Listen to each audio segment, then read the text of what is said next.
నమస్తే బట్టి ఫ్యామ్. ఈ వీడియో వచ్చేసి మదర్స్ డే రోజు అనమాట.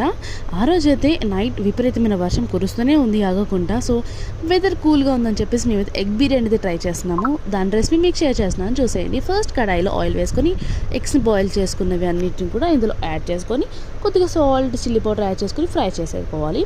నెక్స్ట్ అదే ప్యాన్లోకి బగారా సామాన్ అన్నీ కూడా వేసేసుకొని ఆనియన్స్, చిల్లీస్, అలాగే జింజర్ గార్లిక్ పేస్ట్, సాల్ట్, కారం, గరం మసాలాలు అన్నీ వేసేసుకొని బాగా ఫ్రై చేసేసుకోవాలి.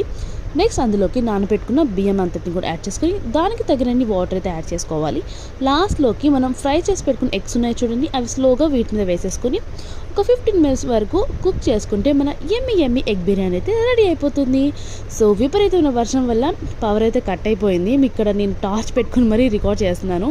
ఇక అందరం కూడా డిన్నర్ వచ్చేసి టార్చ్ పెట్టుకుని చేసేసాం అనమాట. ఈ రెసిపీ చాలా ఈజీగా ఉంది, డెఫినెట్లీ ట్రై చేయండి. ఈ వీడియో నచ్చితే like and subscribe. See in the next video. Thanks so much for watching. Bye bye.